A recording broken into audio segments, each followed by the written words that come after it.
crowd in the stands. The Lakers did lose Anthony Davis for the second half last night due to back spasms. AD listed as probable tonight. That game has huge playoff implications. It's not only the hobbled Laker here, right? It's not just AD. Talen Horton-Tucker has also been ruled out with a calf strain. Dennis Schroeder out for at least another week because of the league's health and safety protocols. LeBron not on the bench the last two games, or Dave McMenamin reporting he was excused to, quote, stay off the ankle as he recovers. So, Perk, what did you learn from that blowout loss to the Clippers last night? Well, one, the obvious, right? The importance of Anthony Davis and LeBron James. But two, the others are not that good. And I know that this team was built around LeBron James and Anthony Davis, but Andre Drummond went on a worldwide tour once he got bought out, went visiting and taking phone calls and doing all that. And I expected more out of him. I'm expecting more out of him, and he's not lived up to it. I'm expecting to see Andre Drummond go out there and be that guy to go out there and get you 15 and 15 a night along with 3 blocks, and he's not doing that. I would expect Kyle Kuzma. This is your opportunity to elevate your game right now and show the world that, hey, I am a guy that you could mention when you start mentioning these young guys around the league without LeBron James being there. So when I look at this Laker roster, I'm looking at Markieff Morris, and I'm looking at Caldwell Pope, and I'm looking at these guys, and I'm like, you know, I understand y'all don't have y'all top dogs, but you at least got to show some type of fight. You at least got to show something that you belong. Well, look, we're sitting here talking about a 4-game losing streak for the Brooklyn Nets, and they have 2 of the top 10 players in the league, right? And Kyrie and Kevin Durant. So now you go and take off. If you were to take off 2 of those guys and it was just Kyrie, like this is the same thing that's going on in LA. This team is built around 2 players that are not there. So we can't say, oh, well, this is your opportunity this year. Yes, they can do it, but if they were those players, then they probably would be making a lot more money and wouldn't be around LeBron James and Anthony Davis. So I understand your point. But even Drummond, I personally believe that Drummond, you won't see his impact until he's playing in the system that they brought him in to play. And right now, this is so far from that system. But the Lakers, in my opinion, you look at Anthony Davis and you look at Schroeder that's out for 2 weeks, and Braun is trying to get back to 100%. I think the Lakers are going to be in the play-in game. I do. It's fearful. Well, we'll get to that in a minute about what has to happen. I do want to just say one more thing before we move on from that Lakers-Clippers game last night. I learned from that game that the Clippers are, again, rounding into form. They've had some great stretches this year. They had then some injury issues. Kawhi, though, has been back and playing consistently. We got Patrick Beverley back finally. And they just looked like just such a functioning, high-level team that this is a team that we know went in with huge expectations in the postseason last year. A lot of people picked them as a championship pick. That obviously did not happen the way they wanted it to. Expectations much lower this year, but I don't know. They might be a better team going into this postseason, even though most people aren't looking at them than they were last year. And I am excited watching that game. I know it is against a Lakers team that is totally beat up and missing its guys, but I saw a functioning Clippers team that looked smooth, not just from an X's and O's standpoint, but just the way they were relating to each other, and Rondo was running the offense. I really liked the way they were playing last night, Perk, so. Rachel, can I say something? Because you brought up a great point. And the one standing player that stood out to me for the Clippers was Boogie Cousins. And not just last night. He had a positive impact even in the last game that they lost. Like, he's coming in because we don't know. The world don't know if Serge Ibaka is coming back this season at all. They don't know this. And so to pick up a Boogie Cousins on a 10-day, then re-sign them to another 10-day, and then re-sign them for the rest of the season, along with Rondo. Rondo has this thing, and we all know, he puts that key in your back and give you the ultimate confidence, because I like him out there on the floor with Cousins and Luke Kennard. Like, I looked at that and I was like, that was a bright spot. We all know Kawhi is going to be Kawhi later on. He's coming off an injury. But when you look at the history, a lot of like teams that are put together, they win championships in their second year. Bron did it with the Lakers, Miami. When you look at Kobe and Pau Gasol, they won a championship in their second year. Sorry to bring that up, Perk. But I'm just saying, when you look at groups, their second year is typically their better year. And that is over the course of probably the last 20 years. You can look at multiple examples of that. So now we look at this Clipper team and you're like, okay, we need to round out our roster. We saw our deficiencies last year. We're playing with a chip on our shoulder. We add Rondo. We bring in Boogie Cousins for some toughness and some depth at the big. So I think they are a lot more dangerous and a lot bigger contenders than other people might be giving them credit. And I was speaking fast. I said functioning. I mean high functioning. I mean, I think I was very impressed with the Clippers last night. All right, let's move on to tonight, though, because getting to what Richard was just talking about, the winner between the Blazers and Lakers will clinch the head-to-head tiebreaker. That is important. The Lakers would have a 73% chance to finish the season down in the play-in tournament zone if they lose this tiebreaker. Just a 9% chance to fall into the play-in tournament if they win. This is all according to BPI. Remember, teams like the Lakers want to stay in the top 6 and avoid the play-in. The 7th and 8th seeds, they only have 2 chances to win and earn that spot in the playoffs. So, Richard, what are your expectations for the Lakers tonight, given everything you know surrounding these defending champs? I'll tell you what, when the facts change, my opinions will change. Right now, the Lakers aren't playing great basketball. Portland has been playing better. They had a really tough stretch there a couple of weeks ago. So I think the Trailblazers win this game. Historically, it's a tough place to play up there, and they're playing for a lot. Lakers shorthanded. I think. I see the Portland Trailblazers putting the Lakers over their lap and giving them a straight spank tonight. And I think they're going to win by double figures because, look, they just don't have the personnel to match up with what Portland has right now. And let's talk about Melo, right? I know that Jordan Clarkson might be the 6th man of the year, but Melo right now has been making a strong case to put him in that conversation. But this backcourt of C.J. McCollum and Damian Lillard that just both came off a 30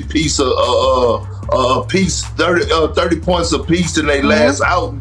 I just don't see Portland losing this game, and I see them winning in great fashion. Well, thank you for that visual image there, Perk. I'm going to be thinking about that during the break. Up next, we're going to... And shiny. Rachel, how you doing? Always great to see you. You know what? I'm really cool on RJ because, it was a topic I brought up yesterday. And he just jumped the ship, like from the NBA brotherhood, and went on the other side with the NFL. So I'm really cool on him. I'm cool. Well, you can talk to me. I said it's hard. I said it was harder to win an NBA championship than Super Bowl. We're gonna get to that. We'll get to all of that later. And by the way, shout out and congratulations to Kendrick Perkins. It's officially official. He has extended his time with ESPN. What? Big deal. And Richard, they gave this man contracts. I'm just saying. We're talking about that the whole show. Somebody get Bob Sugar on the phone. But first, call my agent. Who's my agent? There we go. Do I have an agent? Yeah, we need to talk about that. All right, let's get to some basketball, people.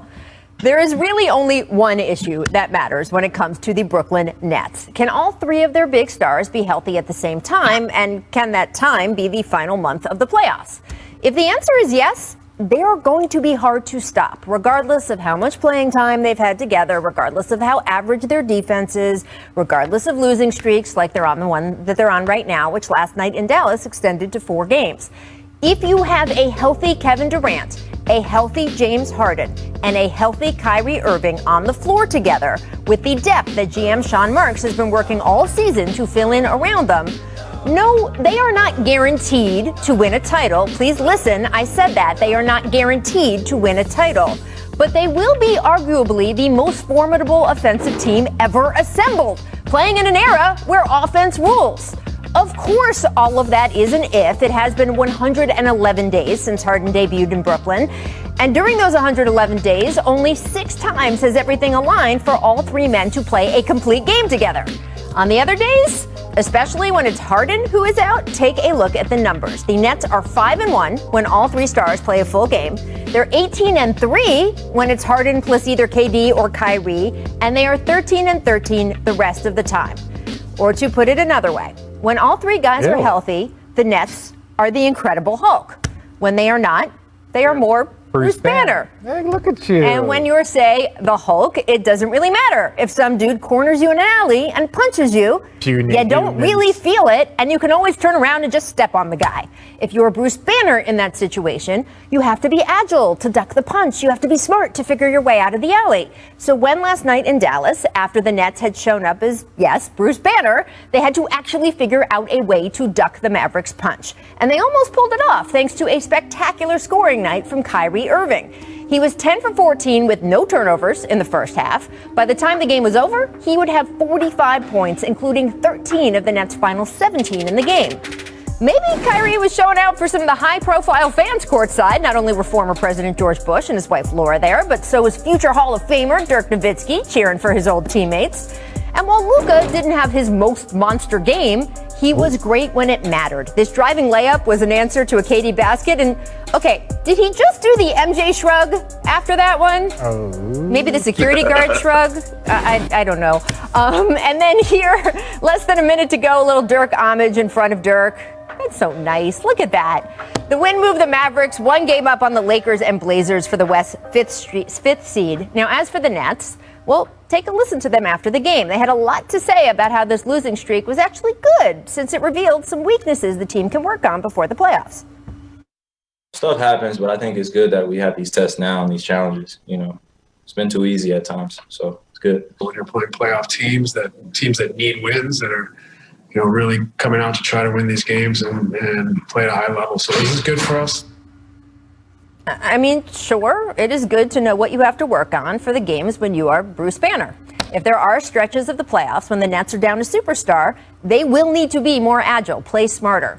But there's also as good a chance that the Nets will romp through the playoffs like the Hulk. And if that happens, it is hard to see any of that other stuff mattering that much at all.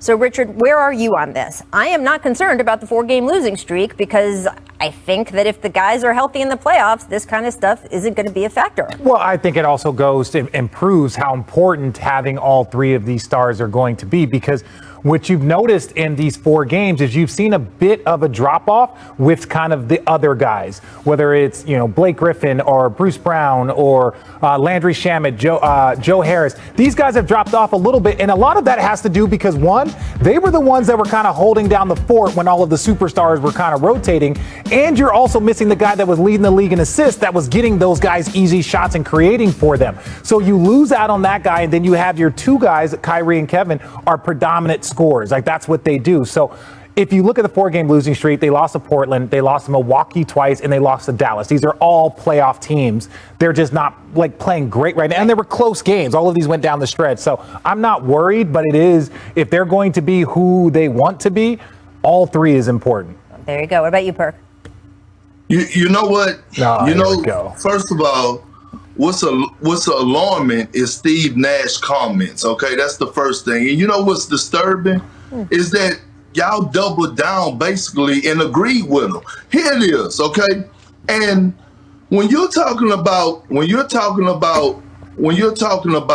winning a championship, okay, when there's less than 10 games left in the season, I don't want to hear about this is good for a team doing on a 4-game losing streak. Like, that's ridiculous. Being on a contender, I've been on multiple contenders. Yep. And towards the end of the season, you want to be playing your best basketball. You want to be hitting your peak. The Nets are not doing that. And then to Richard's point, saying he went all about offense, talking about the others, and failed to realize that the Nets are giving up almost 115 points a night, okay? So that means that they don't have any type of defensive identity. And when you're playing a team like the Milwaukee Bucks, a team that you possibly could face in the Eastern Conference to get where you're trying to go, you don't want to give that team no hope whatsoever that they could beat you. And right now, Giannis is feeling good about himself. Drew Holiday is feeling good about himself, and so is Chris Middleton. So what Steve Nash said, he's 100% wrong, in my opinion, because you want to be playing your best basketball heading into the playoffs. And Richard, you know better. No, Perk, I understand you want to be playing your best basketball. I think, again, I'm not going to try and interpret his words, but I will give an example of, like, look, if you have been number one and you've dealt with all of this kind of injuries and all of these things, you've been number one. You've been tried internally, but you've never really been tried externally. And now they're getting external challenges that will allow them to up their level of playing, knowing that they need to address some things, they need to focus. So this is just a moment, in my opinion, that they're trying to address in a positive way. But Richard, they only need to address and focus on them if they end up in a key situation without their 3 stars. And that could absolutely happen because look, it's been 4 or 5 months and they haven't had their 3 stars for more than 6 games. So clearly just that key month, the conference finals and finals rounds, if they get that far of the playoffs, there is as good a chance as not, going on the sample size we have so far, that they could be more vulnerable, and stuff like playing well as they go into the postseason, Kendrick, like you're talking about, some of the stuff that they talked about having to clean up in the press conference last night, that stuff will matter. But guess what? If they have all 3 guys and they're all 3 healthy, they are the Incredible Hulk. Taking a little punch here or there, not quite having this move clean, not quite having the defense as good as they can be. We have just seen the numbers. They're not guaranteed to win, but a lot of that little stuff, we have seen it. It just doesn't matter. It just doesn't. Yeah, but Rachel, listen, we are underestimating how good the Eastern Conference really is, right? A fully loaded Boston Celtic team that is healthy, a Hawks team that is playing well, a Knicks team that is playing well, that this team could possibly face in the first round. Hell, the Miami Heat. But this is what I want to tell you. This year is way different than any other year due to the COVID protocol situation and injuries, right? So when you look at James Harden, he's dealing almost with the same situation as LeBron James. Well, you used to being able to get some type of 5-on-5 scrimmaging throughout the course of practice or throughout practices and things like that. They don't have that anymore. James Harden hadn't played for almost 2 months. So with that being said, his practices and his tests is going to have to be in games. Okay, so that's not a good thing. Secondly, Steve Nash do not have his rotations down. He don't know if he want to go with DeAndre Jordan. He don't know if he want to go with Blake Griffin He's at the 5. trying He don't know if he want to different go things, with the Clay. You trying everything with less than 5 games left in the season? Yes. First of all, you don't want to be playing your best basketball when you Chris, you don't want to be playing your best basketball when you show up in the postseason. You want to continue getting better as the postseason continues. And if you're a championship team, you want to be playing of the season. You want to be playing good basketball. 4 games ago, which was a week ago, we weren't having this conversation. So they have a blip against 4 postseason teams, shorthanded. That's not yes, their defense has been an issue. Yes, they're shorthanded. They got 2. Even without James Harden, Kevin Durant and Kyrie Irving are 2 of the top duo in the league. And they are shorthanded because they're missing the guy that has been playing point guard for them all years. Kevin Durant's been putting up numbers. It's been the other guys that have dropped the playoff defense. They're giving up 115 points. One more time, Producer Steve, with that graphic. One more time. Help me out. Show the numbers of when. There we go. No, the other graphic, the Kyrie, KD, when Harden plays, that graphic. Anyway, they'll get there. That graphic's awesome too. This graphic, all the graphics are good on the show. So look, when they're all 3 there, they're 5-1. It doesn't mean they're perfect. It doesn't mean they're guaranteed to win. It is a very small sample size. But if we're going to look how they did when those games, these are the games we have to look at, you're winning 83% of your games when James plays, which is a whole other round of sample size. You're winning 85% of your games. Also very good. So again, I know they've got all these little things to clean up if they end up being the Bruce Banners, and they might end up being the Bruce Banners, and we've seen what happened. It happened last night. It happened against Milwaukee. I'm just saying, if they're the Hulks, this little stuff doesn't matter, because if you get in a tough situation, you just step on the guy. That is what has been going on with the Nets. We're going to talk about the other national game last night, Lakers-Clippers, a little bit later in this show. Coming up also, did you know May 7th may be the most iconic... I don't know, what am I make or missing? It's a make or miss league. Cut that. Make naughty by nature. Cantavius Caldwell-Pope brought out a zoo. Just kidding. But he did dunk on one. Never seen it. You down with KCP? Richard? Oh yeah, hey, that's Yeah, a you big know time. me. That's a No, big I'm time. me. Don't Okay. do that. That's a big time dunk right there. Zubac, that's a big boy right there. That is. I didn't even know KCP had it in him. I mean, KCP, man, look, don't let nobody mess with you, KCP, man. You're a champion. Like, don't let nobody mess with you. And that's a hell of a dunk right there. arguably Nobody- third best nobody's player in the messing with Lakers his- championship run last year. Arguably, maybe. It was Rondo. Well, We're I'm talking about saying his it's a house. discussion. With who? Rondo. Okay. No. Yes, finger rolls. I'm not talking to you about anything anymore. Kyrie Irving drives in and somehow airballs a layup. No, he thought he was going to get fouled. He thought he was going to get fouled. He did. I know, but And- it's still unlike him. Yes, he's the two best small finishers I ever saw are Allen Iverson and Kyrie Irving. Those are Richard's two of trying to be the nice to me now. I'm not trying to be nice. It's true.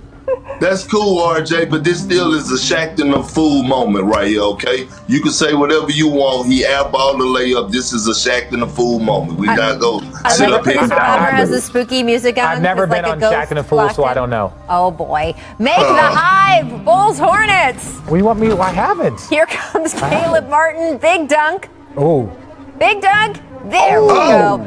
Perk, there is no better highlight team in the league right now than Charlotte, right? LaMelo back? It's not, I'm telling you, they must see TV. But look, Rachel, look at the cock back. And anytime a guard get a chance to catch a big like this and he hurt him, Yeah. it's a problem. Boom. look Boom, at look that. at all these- They are so good. They're When I so tell fun. you, I did a game where they did, dunk of the year, where they had like 40 assists on like 48 field goals. Yeah. They moved the ball. They played together.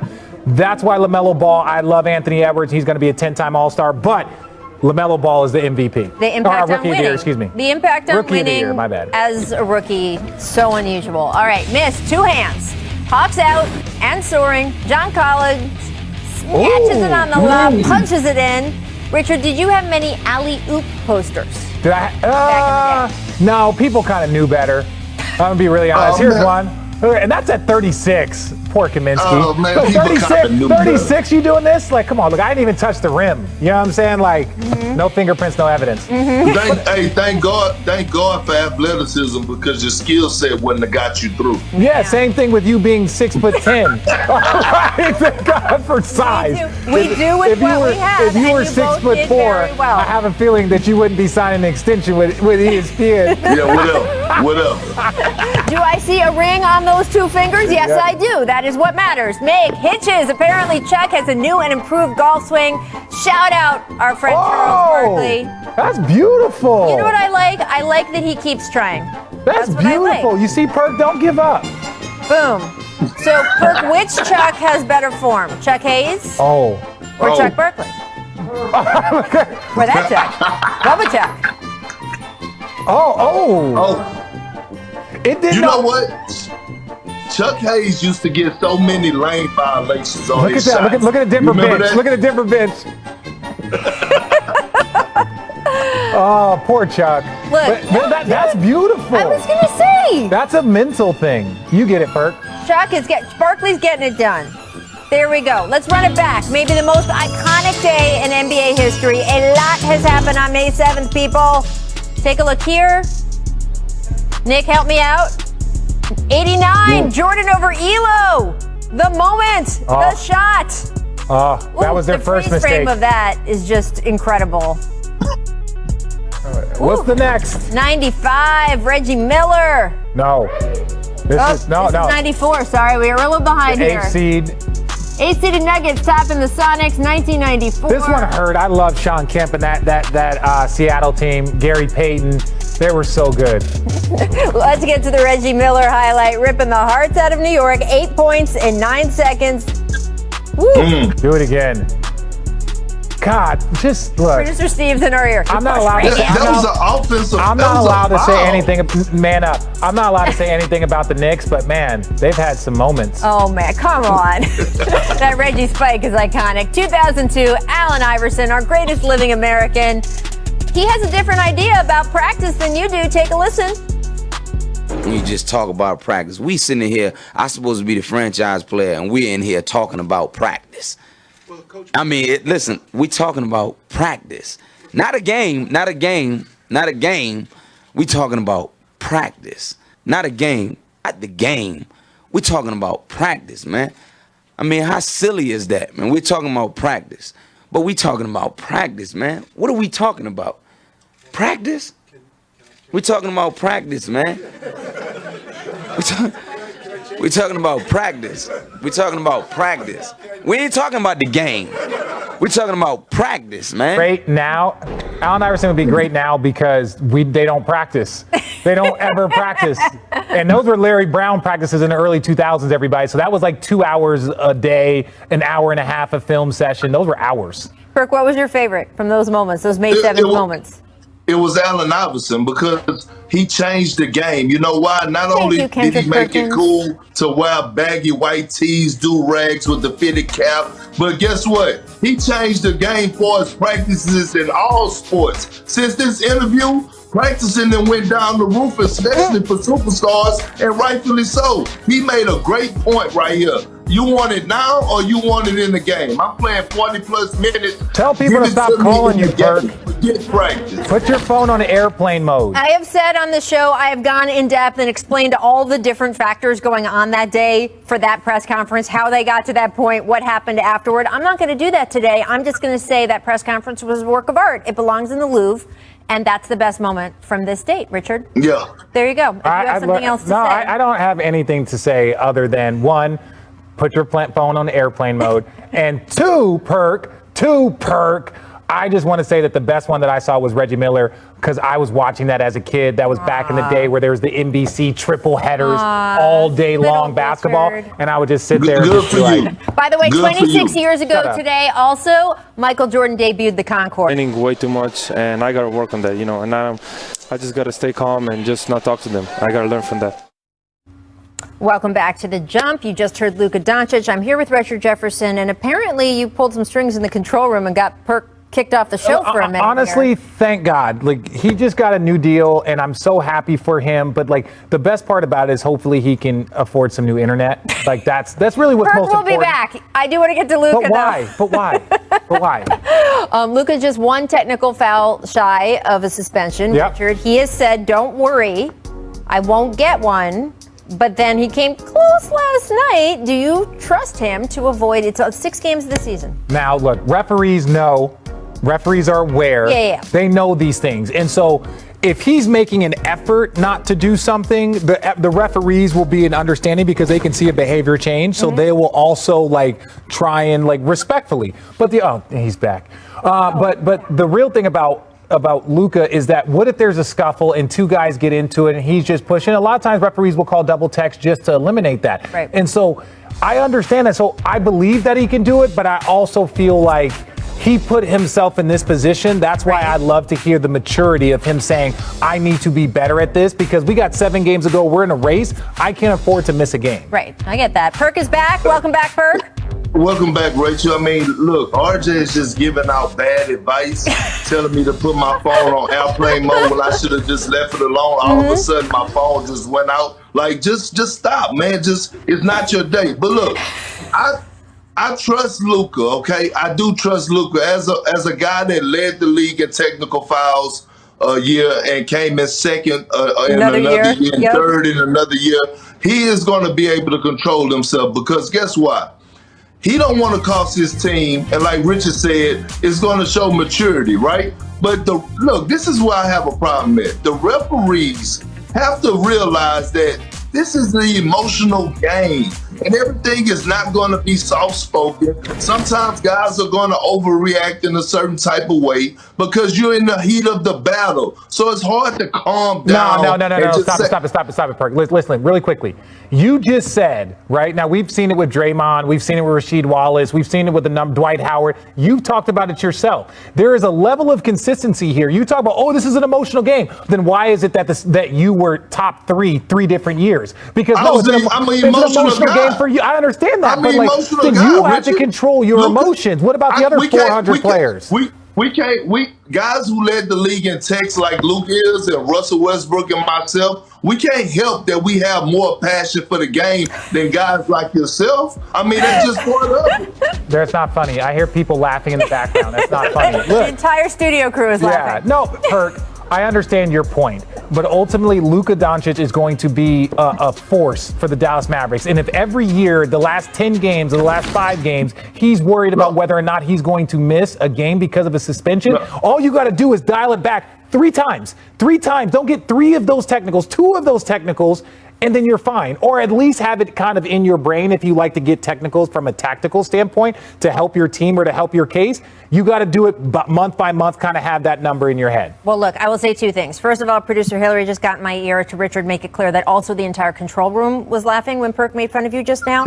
Second thing happened there is that they do reset for the playoffs. So when we get to the playoffs, you get a clean slate, and then it's after the 7th technical that you start getting that every other game. And that is, of course, as we all remember, Richard, you were on the court for it, the 2016 finals. Draymond Don't know Green what you're talking about. pulled from one game No idea. because of that last No technical. idea. All right, I want to move on. Let's take a look. You should remember that fondly because it led to your championship ring. Honestly, Today's top shot of the week brought to you by Walgreens. Let's take a look. 2 seconds left last night. Fred VanVleet sinking a clutch 3 to force overtime.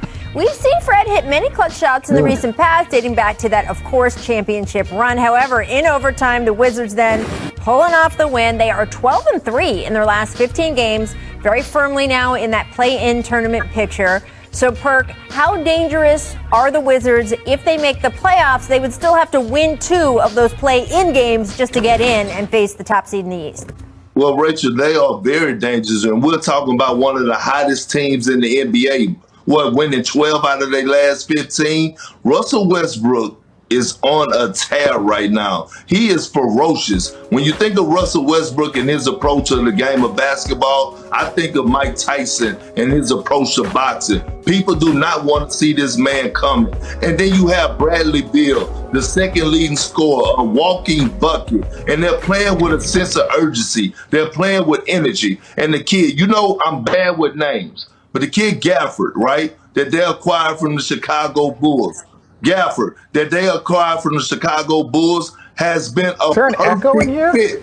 Has been a perfect fit, okay? Because he's a lob threat. He's an offensive rebound. He plays with a certain type of tenacity. Rui Hachimura is playing well. Nobody wants to see this dynamic duo come in the first round. You just don't. They have nothing to lose if they get in the playoff. They have nothing to lose in everything in the game. So they will lose. No. I think they will make it, but understand if they get in, they're going to be the 8th seed. If they get it, like if it were to start today, they would be the 8th seed.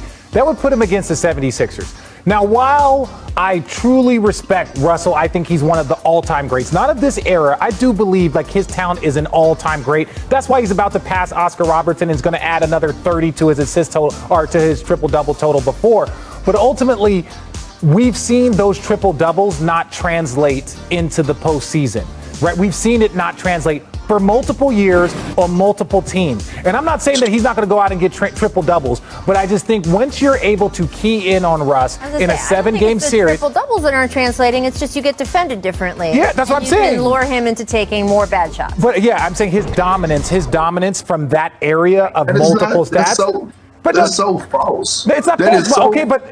First of all, you look at it. You look at in OKC after Kevin Durant left. You look at his time in Houston. Look at it. Richard, listen, let me tell you something. One thing about me is that League Pass is all over my house. And I'm going to tell you something. When KD left OKC, I'm going to give you 2 scenarios. Game 6, they are down 3-2 to the Utah Jazz. They need to force a Game 7 to come home. Russell Westbrook goes into Utah and give them a 40-piece spicy. Paul George goes 2 for 16. Okay, take it another year. Russell Westbrook against James Harden, the Rockets in Oklahoma City.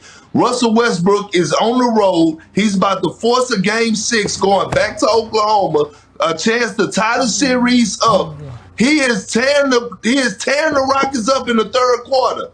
Billy Donovan subs him out. Russell Westbrook says, hey, no, I'm good. Billy Donovan subs him out the start of the 4th. All of a sudden, the Rockets go on the run.